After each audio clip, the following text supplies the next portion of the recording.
there, so you may or may not already know that I am a self-confessed blush addict. I have a problem. But I thought it'd be fun to talk about my favorite high-end blushes, so we're just going to jump into that. So my number one blush that I feel that everybody should own is Nars Orgasm. Some people say it's overrated. I really think that it's worth the hype. I've used a lot of it. I've definitely hit pan on this right here. This was one of my very first blushes that I owned, and it is just so pretty. It is the perfect peachy pink with a micro gold shimmer. It's a little difficult to swatch since there's so much of it missing. So that's Orgasm right there. If you have fair to medium skin tones, you can definitely rock this. It just really livens up the face the minute that you put this on, and especially since it already has gold shimmer in it, it works as a highlight at the same time. So that's just one of my favorites, and I think that everybody needs this in their collection. So next I have the MAC blush Peaches, which is a sheer tone blush, which means it's not going to be super crazy pigmented. It goes on sheer, like it is in the name, but even for a sheer tone blush, it is quite pigmented in my opinion. So that's that right there next to Orgasm, so you could tell it's a lot more orange than Orgasm. And it's of course a matte blush, doesn't have any sort of shimmer in it. This is seriously my go-to blush in the summer months because coral colors, peach colors, that kind of thing just looks so good when you have a little bit of a tan.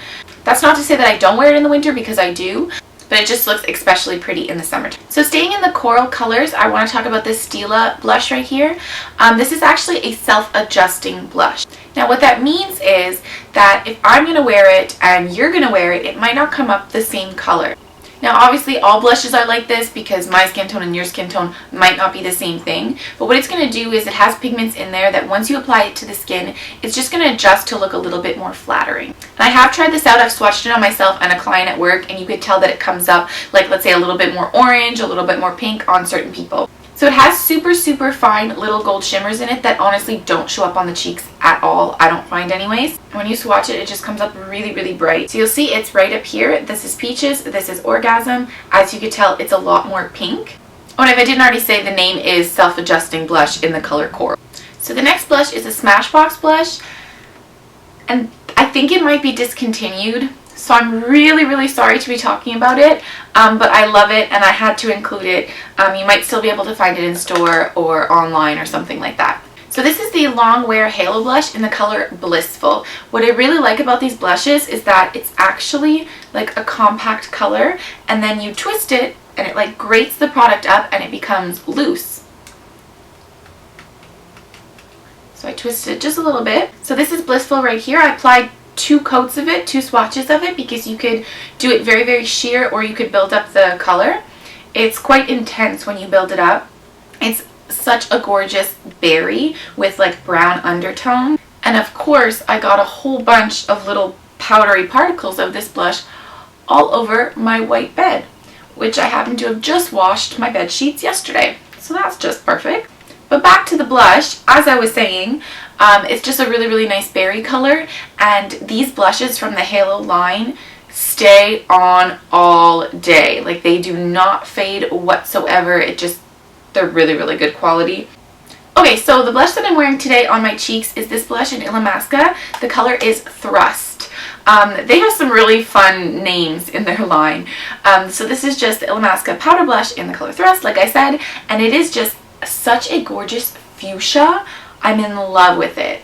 So that's that there. It is a fuchsia with purpley undertones, but still very wearable.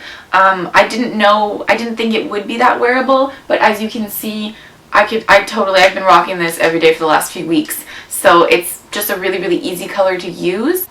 Another fun bright color is this one here from Lancome. This is in the color Midnight Rose.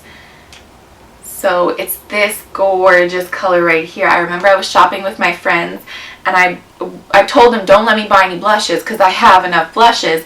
And then I saw this color, and I believe it was new, or even limited edition, I can't remember. No, I believe it was just a new launch, and I needed it in my life so badly. So that's that right there. It is a lot less purple and a lot warmer than the Illamasqua blush in Thrust. Now I want to talk about a blush that a lot of people would think is unwearable. So this is the Estee Lauder, by the way, Estee Lauder packaging, stunning. So this is the Estee Lauder blush in Poppy Passion, and it's a satin finish, so it's a very, very natural finish. It doesn't have any shimmer or anything like that. It's red. Like, it's red, really red. So that's that right there. Super pigmented, like uber pigmented. It is a red with like almost like a brownish brick red undertones to it. It is so pretty. When I apply this on the cheeks, I always use like a stippling brush to apply it because I don't want to put too much. I've definitely made myself look like a clown while wearing this. But it's just so nice. And because of the red undertones, when you wear this on the cheeks, it just gives you that like just got in from building a snowman look, like a very natural blush to your cheeks, because the undertone when you actually naturally blush is always like a red undertone because the blood is rushing to your cheeks. So yeah, that's the color right there. Love this so much. Okay, so now to talk about colors that are a little bit more subtle on the cheeks. I have this one here from Lise Watier, and this doesn't look like much in the pan. It really doesn't. It just kind of looks meh. Even when you swatch it, I'm going to swatch it, it's still going to look meh. On the cheeks though, gorgeous. Gorgeous color. I've applied this to people at work, and I think almost every single person that I've applied it to has bought it because it just looks so, so nice. So this is the color Natural Glow. So that's that right there. It's like a peachy bronze sort of color. Like not super intense bronze, but it does have a little bit of bronze reflex in it. It does have a little bit of shimmer, but it's nothing that's super in your face sparkly. This color looks really good if you're just applying a little bit of bronzer and you want to apply blush but you don't need a lot of color on the cheeks. This goes so well. Another blush that's a little bit understated is the Rockateur blush. I think that's how it's pronounced anyways. Rockateur blush from Benefit. And it's cute. It says on the back, "It's time to rock. For a rush of heat, sweep this provocative powder on cheeks. It's a show-stopping flush." I saw that the other day and I thought that was super cute. So it's just this right here. So that's that. It's like a rosy gold sort of color, and it's a lot more pink than the Natural Glow from Lise Watier. Last but not least, I have this blush to talk about, which is from Clarins, or Clarins. I say it with a French accent. My apologies. And this is the color Tawny Pink. So that's that right there. It had like a tiny little bit of shimmer, but it was just an overlay because on the cheeks you really don't see it at all. So this is a gorgeous sculpting blush. Now what I mean by that is that you can apply it a little bit lower on the cheeks and it sculpts your face for you. It's almost like a bronzer and a blush in one. You're able to apply this and it just makes your cheekbones stand out. So that right there is the Tawny Pink. As you can see, it's just like a dusty mauve color, definitely with some brown undertones. This looks gorgeous in fall, but I wear the blush that I want to wear whenever I want to wear it. It doesn't really matter the season, but it does look really, really pretty in the fall.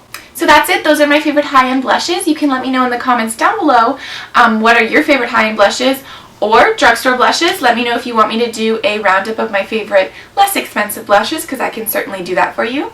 So make sure to subscribe to my channel if you haven't already. Also, I have an Instagram account. It's Manaynay3. All those links are down below, but I upload on Instagram multiple times a day. A lot of the time it's about makeup or food, which is fun also, or quotes or selfies. I just upload a lot.